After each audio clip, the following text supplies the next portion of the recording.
औज़ु बिल्लाहि मिनश्शैतानिर्रजीम बिस्मिल्लाहिर्रहमानिर्रहीम अस्सलामु अलैकुम रहमतुल्लाहि व बरकातहू। आज हम सूरह बकरा का तर्जुमा तफसीर और ख़ुलासा बयान करेंगे। जैसे कि कल भी हमने कुछ सूरत का तर्जुमा तफसीर ख़ुलासा बयान करा था, जिसमें इरशाद रब्बानी हो रहा था। अल्लाह ताला मिसाल के ज़रिए समझा रहे थे कि जैसे आसमान से ज़ोरदार बारिश हो रही हो, उसमें अंधेरा हो, उसमें बिजली भी चमक रही हो, कड़क भी हो, और वो अब बिजली की इतनी ज़ोर से कड़क की आवाज़ आती है, उसके खौफ से अपने कानों में उंगलियां डाल लेते हैं, सबब इससे मौत के डर से कि कहीं हम इस बिजली की हैबत से डर के मर ही ना जाएं। और अल्लाह ताला ऐसे लोगों को अपने हताते में लिए हुए है। और आगे भी अभी उसी मिसाल की सिलसिला अल्लाह ताला बता रहे हैं, मिसाल के हवाले से ही उनकी पोजीशन। यकादु बरक़ु यख्तफ़ु अबसारहुम कुल्लमा अज़ाअ लहुम मशअउ फ़ीहा व इज़ा अज़लमु अलैहा क़ामू वलौ शाअल्लाहु ज़हाबा बिस्मिहिम अबसारहुम इन्नल्लाहा अला कुल्लि शैइन क़दीर।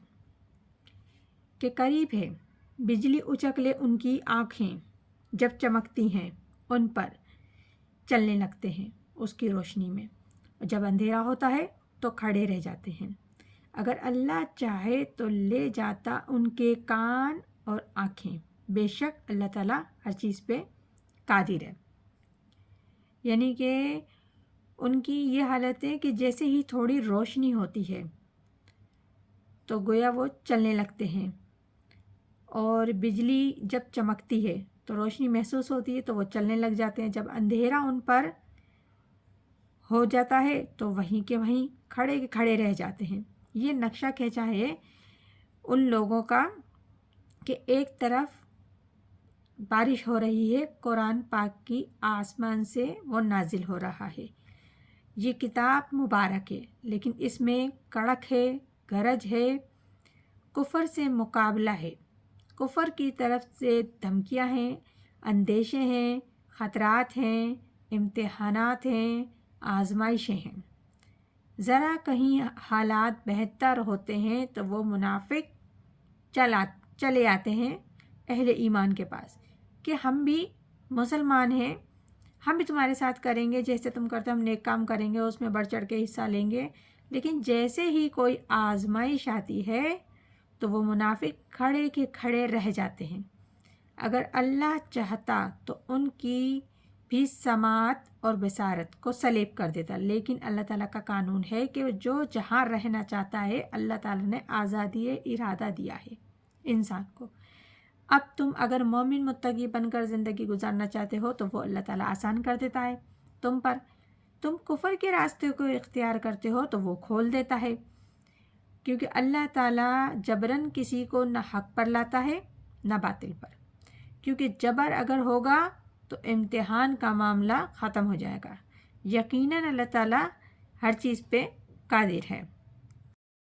ये जो दो रुकू अभी सूरह बकरा के हुए हैं आज अभी कंप्लीट, तो इसमें इंसानियत की शख्सियत को समझाया गया है।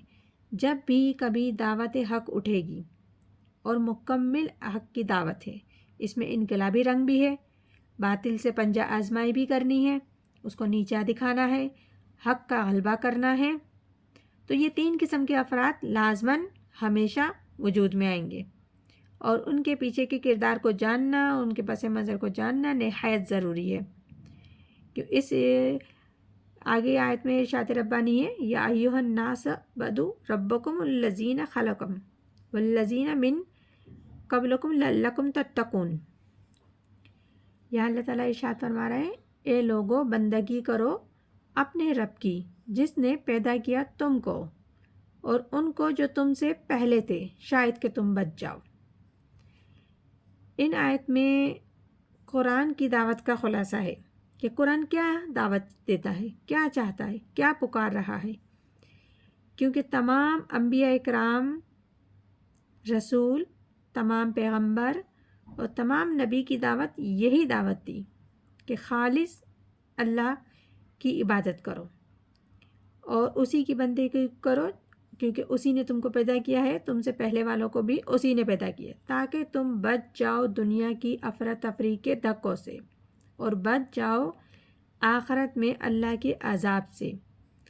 ان دونوں سے بچنا ہے تو اللہ تعالیٰ کی بندگی کی روش اختیار کرو۔